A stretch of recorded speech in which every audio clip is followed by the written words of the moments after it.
Mateus capítulo 10, no versículo 32 em diante. Portanto, qualquer que me confessar diante dos homens, eu confessarei diante de meu Pai que está nos céus. Mas qualquer que me negar diante dos homens, eu negarei também diante de meu Pai que está nos céus. Não cuideis que vim trazer paz à terra. Não vim trazer paz, mas espada. Porque eu vim pôr em dissensão um homem contra seu pai, e a filha contra sua mãe, e a nora contra sua sogra. E assim os inimigos do homem serão seus familiares. Quem ama o pai ou a mãe mais do que a mim, não é digno de mim. Quem ama o filho ou a filha mais do que a mim, não é digno de mim. E quem não toma sua cruz e não segue após mim, não é digno de mim. Quem achar a sua vida, perdê-la-á. E quem perder a sua vida por amor de mim, achá-la-á. Quem vos recebe, a mim me recebe. E quem me recebe a mim, recebe aquele que me enviou. Agora eu quero que você abra a sua Bíblia também em Lucas, no capítulo 12, a partir do versículo 49. Vim lançar fogo na terra, e que mais quero se já está aceso? Importa, porém, que seja batizado com um certo batismo. E como me angustio até que venha cumprir-se, cuidais vós que vim trazer paz à terra? Não, vos digo, mas antes dissensão, porque daqui em diante estarão 5 divididos numa casa, 3 contra 2 e 2 contra 3. O pai estará dividido contra o filho, e o filho contra o pai, e a mãe contra a filha, e a filha contra a mãe, e a sogra contra a nora, e a nora contra a sogra. Amém? Queridos, tem gente que lê essas palavras aqui de Jesus, fica estarrecido. Meu Deus, Jesus veio trazer dissensão, espada numa casa, dividir a casa, o pai da esposa, da mãe, dos filhos, e a sogra, até a sogra da nora, a nora da sogra. Misericórdia.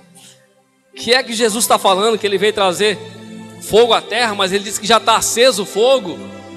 E por que está acontecendo isso? Por que está tendo divisão na casa? Pai contra filho, filho contra pai, esposo contra esposa e assim por diante. Que coisa é essa? Por que Jesus está fazendo isso? Por que Jesus está falando isso para mim e para você? Querido, Mateus 10 e o versículo 32 e 33, Jesus vai falar algo muito importante. Eu quero trazer para você uma reflexão sobre isso que o Senhor falou comigo. Mateus 10, 32 e 33, Jesus disse assim: portanto, qualquer que me confessar diante dos homens. E o confessar aqui significa, diante dos homens, significa publicamente.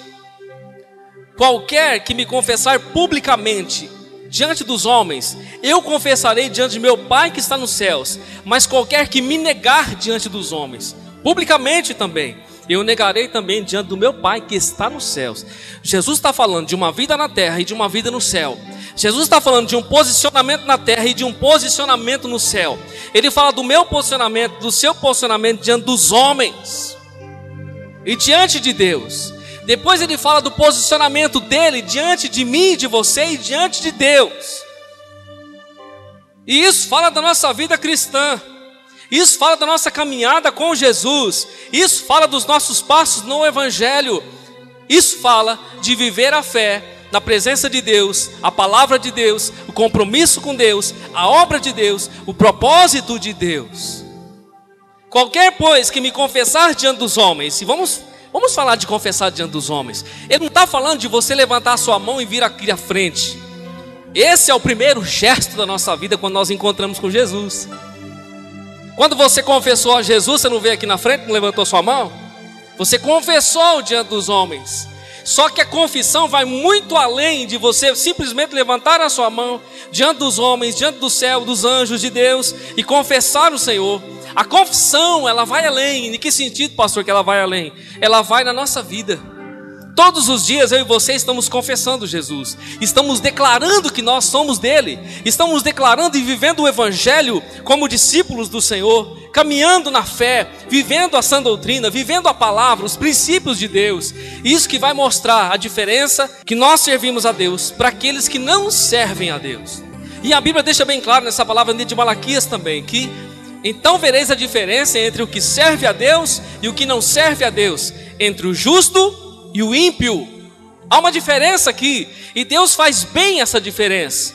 Não existe um meio termo em cima do muro, né? Aquela indecisão, aquele que vive no mundo e vive na igreja. Esse tipo de classe de crente, esse está fora, não está na igreja. Ou nós somos de Cristo, ou nós somos do mundo. Agora Jesus disse: qualquer que me confessar diante dos homens, eu confessarei diante de meu Pai que está nos céus.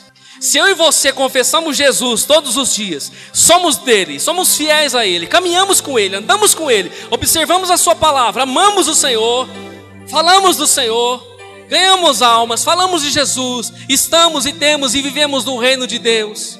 O Espírito Santo nos move, nos leva, nos direciona. Confessamos o Senhor, confessamos diariamente, confessamos.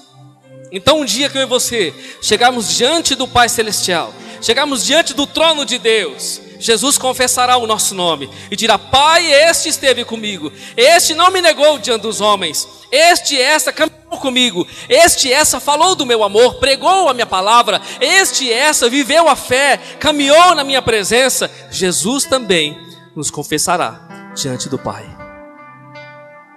Mas haverá aquela classe que nega o Senhor, haverá aquela classe que não confessa. Porque ele disse assim: mas qualquer que me negar diante dos homens. Irmão, isso é muito sério. Qualquer que me negar. E o negar, ele está falando também da própria vida. Não só de você não levantar a mão, também está incluso. Mas principalmente na vida. Principalmente no seu testemunho, nas suas ações. Sim, principalmente na sua conduta no Evangelho. Qualquer que me negar diante dos homens, seja publicamente, na vida, na caminhada, eu o negarei também diante do meu Pai que está nos céus. Então, enquanto eu e você estamos aqui, nós precisamos confessar a Jesus todos os dias da nossa vida. E sabe o que vem na minha mente, querido? Vem no meu coração quando eu penso nisso? Uma palavra chamada conversão, transformação, mudança de vida, conversão. Que nós estamos caminhando com o Senhor após um processo de mudança, após um processo de transformação. Estamos diante dessa mesa. Essa mesa, sobre ela está o corpo, está o sangue do Cordeiro. Claro que são símbolos. Paulo vai dizer que nós fazemos isso em memória do Senhor. E Jesus disse que nós fazemos isso até que Ele volte. Ele estabeleceu uma nova e eterna aliança através do seu corpo e do seu sangue. Isso fala de pacto de sangue, fala de uma aliança eterna. E quando nós falamos de confissão diária, lembramos de conversão, de mudança. Nós participamos do corpo e do sangue, tocamos na vida, recebemos a vida, recebemos o antídoto contra o pecado, o fortalecimento, a edificação, a força que Ele nos dá para vivermos na sua presença, para caminharmos um dia após o outro. Imagina aqueles que não têm a presença de Deus. Eu e você que temos o Espírito Santo, muitas vezes nos vemos diante de enfrentamentos, de provas em nossas vidas, e dizemos assim: agora não vai dar, nós estamos perdidos. Por quê? Porque nós somos fracos, somos seres humanos. Imagina aqueles que não têm a presença de Deus, que não têm o Consolador com eles, que não têm a direção de Deus com eles. Agora eu e você não podemos jamais negar o Senhor, não podemos jamais negociar o mais precioso que é a nossa salvação, o mais precioso que é a nossa vida cristã, o mais precioso que é a nossa obra em Deus, a nossa vida em Deus. Irmão, tudo que eu e você plantarmos no Senhor, tudo que eu e você vivermos no Senhor, tudo que eu e você escondermos no Senhor, um dia nós encontraremos. Tudo que eu e você fizermos no Senhor e fizermos para o Senhor, um dia nós encontraremos a nossa obra no Senhor. Um dia nós encontraremos os nossos feitos no Senhor, porque foram feitos para Ele, para a glória dEle, para o louvor dEle. Isso fala de confissão. Agora Jesus disse: olha, eu não vim trazer paz à terra, eu vim trazer espada, eu vim trazer dissensão. Deixa eu explicar isso para você. Anos atrás, quando Jesus entrou na minha vida, o Senhor entrou na minha vida, glória a Deus, a paz, o amor, a alegria, o Espírito Santo entrou. Mas não tinha entrado na minha casa ainda, em todos da minha casa. Aí, meu irmão, dissensão para todo lado, confusão. Porque agora nós servimos ao Senhor, agora nós temos uma palavra, nós temos uma diretriz, nós temos uma direção, nós temos um foco, nós temos um Senhor. Agora a nossa consciência mudou, os nossos princípios agora mudaram, a nossa palavra mudou, a nossa atitude mudou, mas a nossa família não mudou. Aquele que rouba continua roubando, aquele que mente continua mentindo, aquele que engana continua enganando, mas eu e você mudamos, não mentimos mais, não enganamos mais. Aí vai ter confronto, querido, porque alguns vão dizer assim: não, você tem que mentir, você tem que enganar, você tem que fazer o nosso jogo. Você diz: não, eu não posso, que eu sou de Jesus, eu vivo a palavra. Aí vai ter o que, irmão? Dissensão na casa. Aí vai ter espada de Deus na casa. E Jesus disse assim: olha, eu vim lançar fogo na terra, e que mais quero se já está acesa? Irmão, se uma casa sem Jesus já tem toda bagunça, toda divergência numa casa, toda estranheza nos corações em uma casa, você imagina quando Jesus entra no coração de um, de outro, de uma casa, irmão? Vai haver mais confusão ainda. Por quê? Porque nós queremos servir a Deus, a nossa vida em retidão, e a nossa casa não vai querer. Mas não importa, querido. Jesus está falando o seguinte: Ele vai deixar uma prioridade para mim e para você, porque Jesus está falando com a igreja, não está falando com a sua família, está falando com você, que é a igreja. Olha o que Ele vai dizer: porque eu vim pôr em dissensão o homem contra o seu pai, e a filha contra a sua mãe, e a nora contra a sua sogra. Sabe o que acontece? A mãe se converte, o filho, a filha não se converte. O filho se converte, o pai ou a mãe não se converte. Vai haver dissensão, vai haver problema. E aí aquele que se converteu e quer seguir a Jesus, e quer servir a Jesus, ele vai fazer a vontade de Deus. E aqueles que não querem vão fazer a vontade da carne, e aí vai virar uma guerra dentro de casa, irmão. Até que aqueles que não se converteram ainda tenham um encontro com Jesus, até que isso aconteça, vai haver dissensão na casa. Se eu perguntar para você se tem dissensão na sua casa, eu sei que você vai dizer que tem. Não estou falando que você é contente com a sua família, mas pelo simples fato de eu e você servirmos a Deus, uma palavra que nós falamos, uma mensagem que nós mandamos, uma atitude que nós temos, nós somos censurados. Por quê? Porque nós servimos a Deus, e eles não querem a Deus, eles querem viver segundo o curso do mundo, e eu e você queremos viver os princípios de Deus. E Jesus segue dizendo: assim os inimigos do homem serão os seus familiares, os seus próprios familiares. Agora a chave do texto está aqui: quem ama o pai ou a mãe mais do que a mim, não é digno de mim. Versículo 37 de Mateus 10. Quem ama o pai ou a mãe mais do que a mim, não é digno de mim. E quem ama o filho ou a filha mais do que a mim, não é digno de mim. E quem não toma a sua cruz e não segue após mim, não é digno de mim. Agora Jesus vem, querido, Ele fecha a questão quando Ele diz assim: quem ama o pai mais do que a mim, quem ama a mãe mais do que a mim, o filho mais do que a mim, não é digno de mim. Ele diz que não é digno dele quem ama o filho ou a filha mais do que ele. Jesus está dizendo que ele precisa ser o primeiro, que o amor a ele é o principal. Ele está dizendo que quem não toma a sua cruz e não segue após mim, não é digno de mim. Quem achar a sua vida, perdê-la-á, e quem perder a sua vida por amor de mim, achá-la-á. Quem achar a sua vida, quem viver a sua vida, quem quiser viver segundo a sua vida, quem quiser viver segundo esse mundo, vai perder a vida eterna. Mas quem perder a sua vida nessa terra e viver a vida de Jesus nessa terra, e viver a vontade de Jesus nessa terra, vai encontrar essa vida na eternidade para sempre com Ele. Quem achar a sua vida na terra e desejar por ela e viver com ela, vai perder a sua vida na eternidade.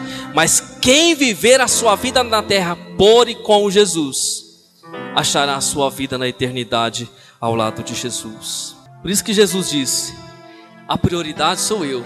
Tem crente que a prioridade é a esposa, é o esposo, é o filho, é a casa, é o trabalho, é a família. Deixa eu falar uma coisa para você, querido. Jesus em nenhum momento está colocando um contra o outro, tá? Jesus não está colocando o esposo contra a esposa contra o esposo, de maneira nenhuma. Ele não está negligenciando a família. Deixa eu ler um texto para você aqui sobre a questão familiar, que diz o seguinte, 1 Timóteo 5,8: mas se alguém não tem cuidado dos seus, e principalmente dos da sua família, negou a fé e é pior do que o infiel. Ao mandamento, em Êxodo 20:12, honra a teu pai e a tua mãe, para que se prolongue os teus dias na terra que o Senhor teu Deus te dá. Não é porque nós vivemos o evangelho, a nossa família não quer, ou a sua esposa, o seu esposo, seu filho não quer, que nós não vamos amá-los, que nós não vamos orar por eles, que nós não vamos evangelizá-los, que nós não vamos servi-los pelo Senhor. Jesus não está falando que eu e você devemos abandonar a nossa família. Pelo contrário, eu e você temos um compromisso com a nossa família, temos uma aliança com a nossa família. A primeira instituição da terra, criada por Deus, foi a família. Adão e Eva e os seus filhos, a sua prole. A primeira instituição, a célula máter da sociedade, se chama família.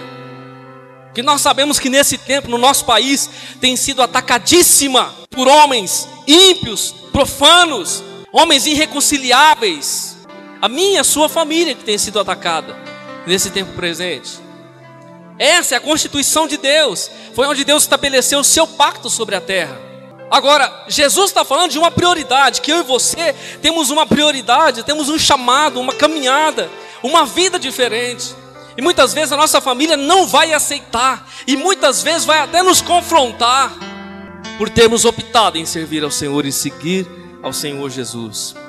Jesus disse: quem não toma a sua cruz e não segue após mim, não é digno de mim. Deixa eu perguntar para você nessa noite, você tem a sua cruz aí com você? Você tem a sua cruz aí com você? O Evangelho, ele nos chama, querido, para o conflito das chamas. As chamas da fé, que vai em oposição à religião falsa, que vai em oposição ao mundo, que vai em oposição às consciências erradas. O Evangelho da fé genuína no Senhor, a fé verdadeira. E quando eu falo a fé, não estou falando de fé sentimental, estou falando de uma fé prática, viva, onde nós vivemos o Evangelho. Porque tem crente que fantasia a fé, é sentimento.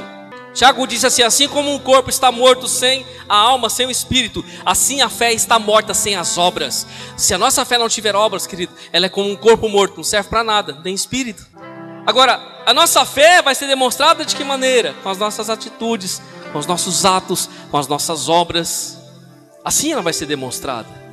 Eu não só digo que creio no Senhor, mas eu espero e confio no Senhor. Eu aguardo no Senhor, eu tenho certeza de que Deus está ouvindo o meu clamor, que Deus está ouvindo a minha voz. Jesus disse: muitos são chamados, poucos são escolhidos. Agora os que são chamados e que são escolhidos, eles são escolhidos para uma mudança radical. Uma mudança radical. O Evangelho é radical. Sabe o que eu ouvi essa semana, querido? Um pastor, um homem de Deus, foi perguntado assim para ele. Tinha alguns outros pastores e filósofos liberais. Já ouviu falar de pastores liberais? Que eles pegam contextos da Bíblia e eles dizem que aquilo não é literal, que aquilo é uma simbologia, ou que aquilo não foi literal. Eu ouvi nessa semana um pastor, um homem de Deus. Foi perguntado para ele: como você entende a volta de Jesus? Ele disse: Jesus virá nos ares buscar a sua igreja. Ele se manifestará em glória e virá buscar o seu povo, reunir os seus escolhidos. E aí todos aqueles pastores liberais começaram a questioná-lo. Ele falou acerca da fé, da cruz, de seguir o Senhor, de se abster desse mundo, de seguir o Evangelho. Ele falou de coisas práticas de fé que nós devemos viver. Mas os liberais começaram a caçoar e rir dele, dizendo: esse homem não sabe de nada, esse homem está equivocado, ele está literalizando coisas que não são para literalizar. E começaram a zombar daquele pastor, dizendo-se homens de Deus, dizendo-se teólogos e conhecedores da verdade, questionando as verdades espirituais, querido. Como se não bastasse os ímpios questionando as verdades espirituais porque não creem, porque vivem na carne, não têm o Espírito de Deus. Ainda homens que supostamente conhecem a palavra, chamados de teólogos, questionam as verdades espirituais, não creem, debocham daquele que crê. Como que Jesus vai aparecer nos ares e buscar a sua igreja? Isso é uma coisa, isso é um sonho, isso é uma irrealidade, isso é coisa da imaginação, da cabeça dos homens. Mas a Bíblia diz que isso vai acontecer, e eu e você cremos que isso vai acontecer literalmente. A palavra do Senhor disse, e nós estamos esperando isso acontecer. Agora fomos chamados, somos escolhidos. Nós não devemos nos conformar com esse mundo, querido, mas fomos chamados para sermos transformados, uma renovação de mente, uma renovação de alma na presença de Deus, para compreender a boa, agradável e perfeita vontade de Deus. Eu quero que você abra a sua Bíblia em 2 Coríntios, capítulo 5, versículo 17. Assim que, se alguém está em Cristo, nova criatura é. As coisas velhas já passaram, eis que tudo se fez novo. Sabe o que está falando aqui? Está falando de uma recriação. Está falando de uma nova criatura, de uma transformação. Está falando de uma recriação, que o Espírito Santo recriou o nosso espírito, a nossa alma. Ele transformou o nosso interior. Assim que, se alguém está em Cristo, quem está em Cristo aqui nessa noite? Assim que, se alguém está em Cristo, nova criatura é. As coisas velhas já passaram e eis que tudo se fez novo. Ele está falando de uma nova identidade, uma nova vida na presença de Deus. O Evangelho é radical, querido. É mais radical do que nós imaginamos que ele é. Se Jesus convida eu e você para carregarmos uma cruz, que está dizendo para você e para mim que nós também participaremos das suas aflições.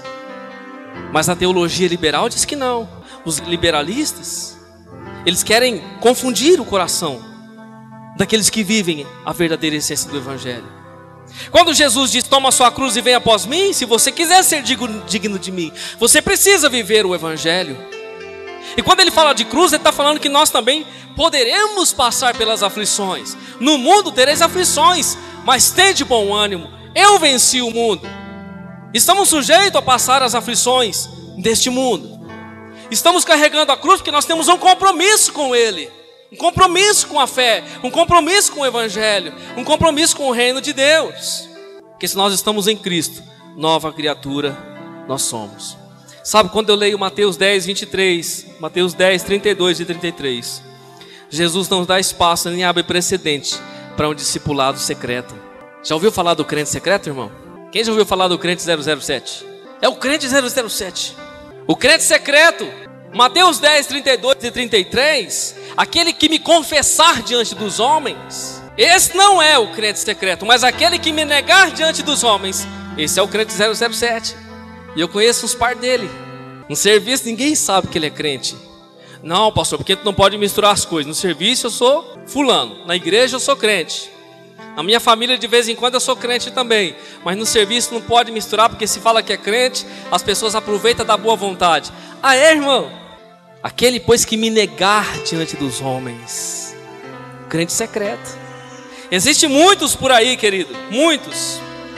Agora, se Jesus, irmão, falou para você e para mim, para nós carregarmos a nossa cruz, ele está falando de sacrifício pessoal. Sacrifício pessoal. E quando nós carregamos a nossa cruz, como ele carregou por mim, por você, e ele não só carregou o instrumento do seu sofrimento, como foi pregado nele. Ele carregou e foi pregado nela. Já viu isso? Um dos maiores sofrimentos, uma das maiores formas de castigo era a crucificação. Você não tem ideia do que possa ser a crucificação. Além de ser crucificado, passar por todos os flagelos da crucificação, o condenado ainda carregava a cruz. Precisava levar a cruz até o lugar onde seria crucificado. Agora Jesus, querido, que fez isso, foi crucificado para nos salvar. Diz para mim e para você também levarmos a nossa cruz para a nossa própria salvação. E não só para a nossa própria salvação, mas que nós possamos fazê-lo para o próximo, para o nosso próximo, para que eles possam ver que nós estamos seguindo o Senhor. Em João 13,15, Jesus disse assim: porque eu vos dei o exemplo, para que como eu vos fiz, façais vós também. Tudo que Jesus fala para mim e para você, pede para mim e para você, ou mesmo nos manda, Ele sempre fez, Ele sempre deu o exemplo. Ele sempre deu o exemplo, irmão. Quando Jesus manda eu e você batizarmos, é porque Ele deu o exemplo. Quando Ele manda eu e você participarmos da mesa dEle, é porque Ele deu o exemplo. Quando Ele diz para mim e para você, querido, que nós temos que levar a nossa cruz, é porque Ele deu o exemplo.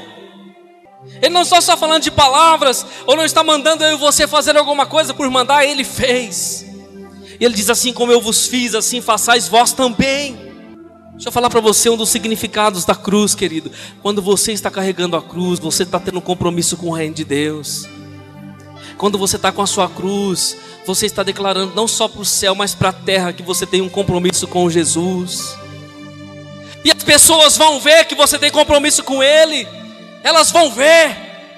Não importa o que elas vão falar, não importa o que elas vão dizer. O que importa é que você está confessando, que você está vivendo para Ele e por Ele. É isso que importa. Ai, pastor, mas eu tenho vergonha. De repente, o meu chefe, o que ele vai falar? Os meus colegas, o que eles vão falar? A minha família, o que eles vão falar? Aquele que não toma a sua cruz e não segue após mim, não é digno de mim. Dentro do texto de Lucas que nós lemos, Jesus disse assim: vim lançar fogo à terra, e que mais quero se já está aceso? Importa, porém, que seja batizado com um certo batismo, e como me angustio até que venha cumprir-se.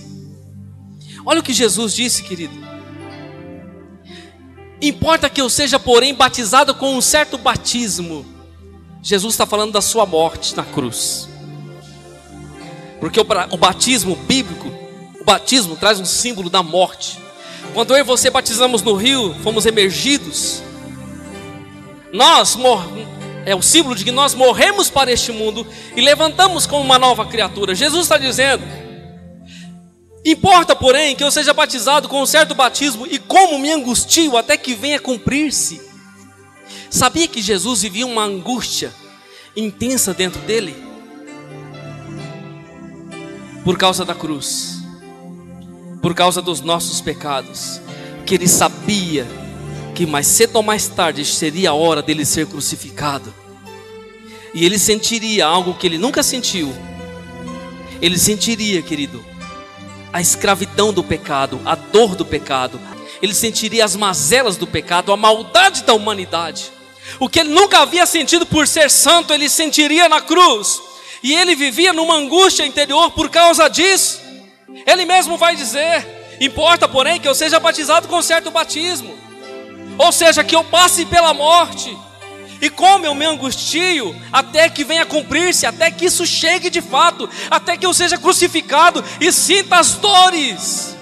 Nós lemos o texto de Lucas, quando Jesus está no Getsêmani. A Bíblia diz que ele se retira um tiro de pedra. Jesus vai um pouco além para falar com Deus. Ele está passando as angústias, ele está passando a pressão, ele está sentindo as dores, ele já está vendo a cruz.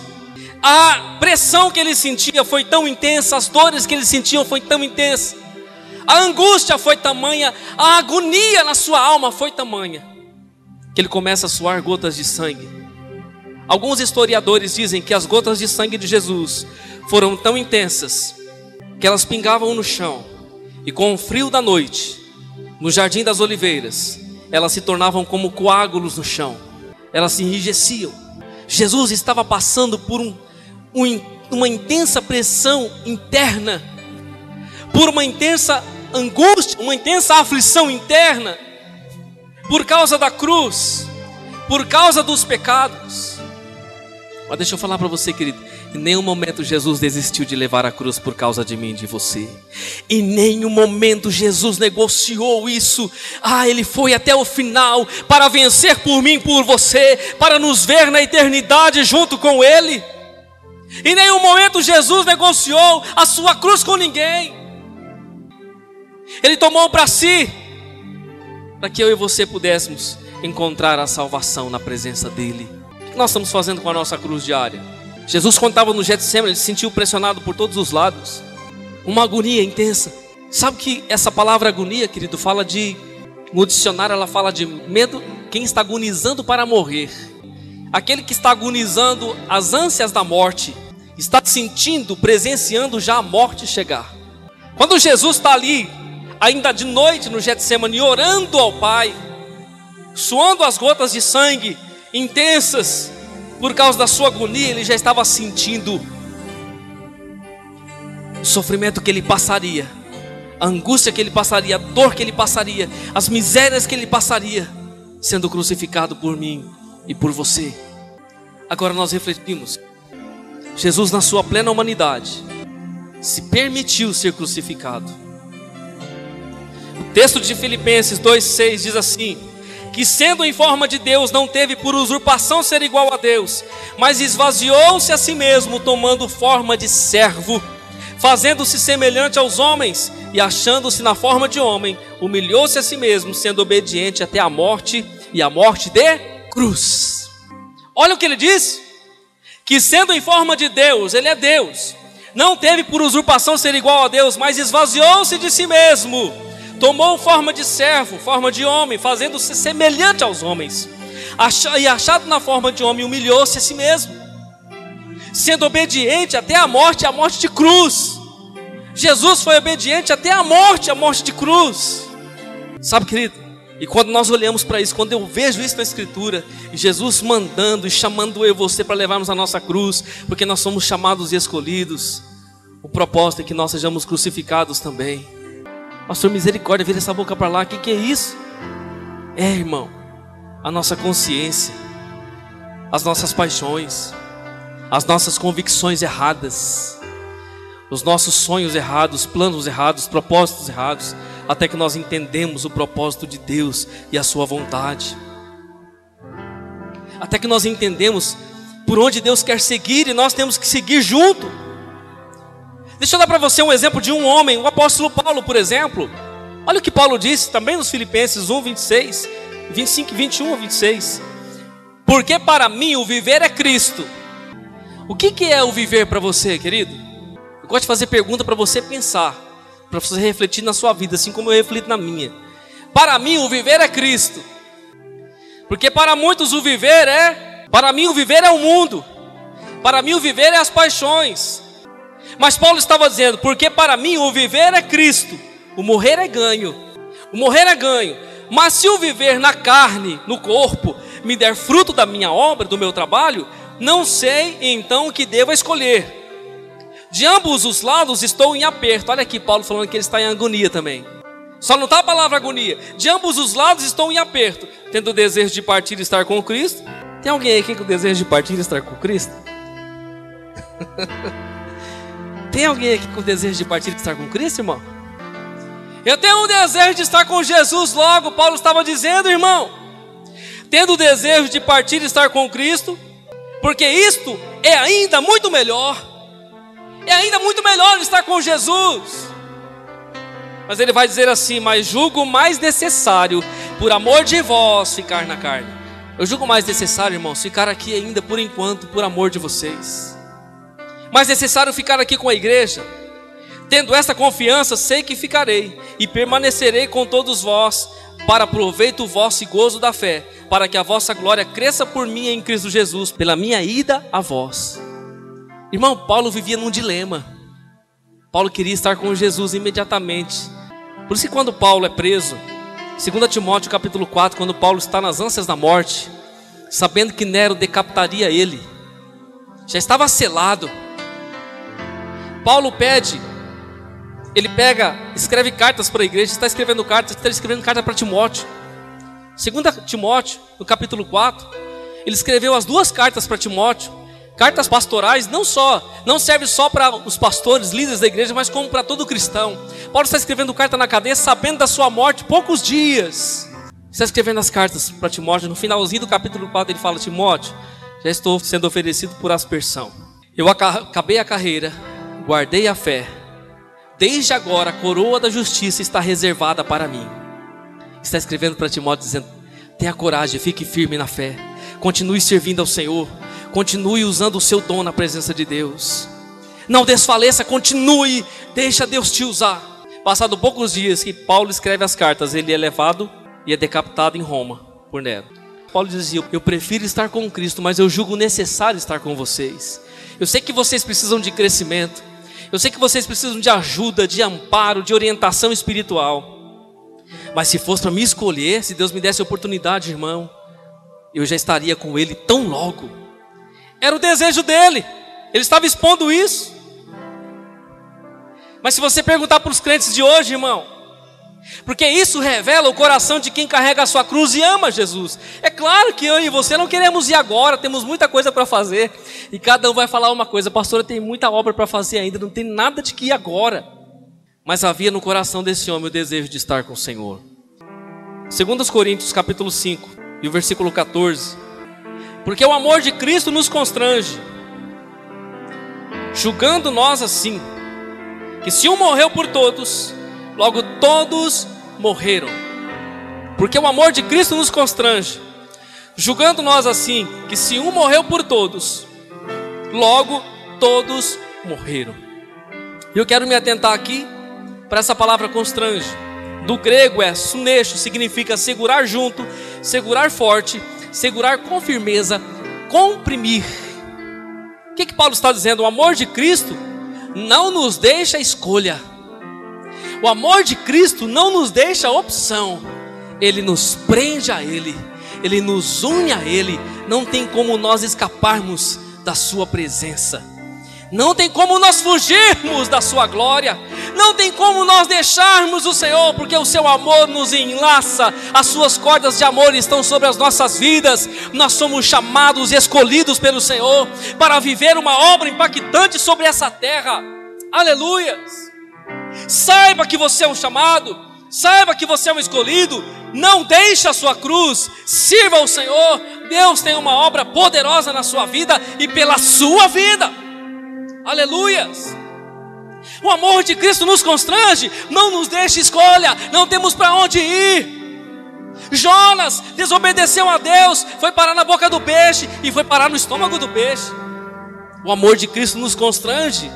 Nós fugimos, vamos para a boca do peixe e vamos para o estômago dele. Mas o amor dele é tão grande que ele faz o peixe nos vomitar e nos dá uma segunda chance. O amor de Cristo nos une, nos enlaça, nos abraça, nos comprime. Nós não temos como fugir da presença de Deus. Aleluias! Deixa Deus trabalhar na sua vida, querido. Deixa a justiça de Cristo trabalhar na sua vida. Deixa o Senhor operar na sua casa. No nome de Jesus. E que nessa noite de reflexão você pudesse repensar a sua vida cristã, pudesse repensar a sua caminhada no Senhor, pudesse repensar as suas atitudes no Senhor, pudesse repensar a sua vida sobre o Evangelho, sobre a questão de viver o Evangelho, sobre a questão de levar a sua cruz. Que você pudesse repensar nessa noite sobre, na prática da sua vida com Cristo, na confissão diária da sua vida com Jesus. Quando Jesus diz: aquele que me confessar diante dos homens, eu confessarei diante do Pai, mas aquele que me negar diante dos homens, eu também o negarei diante do meu Pai que está nos céus. No nome de Jesus, vamos orar, querido. Feche os teus olhos, curva a sua cabeça, vamos orar ao Senhor.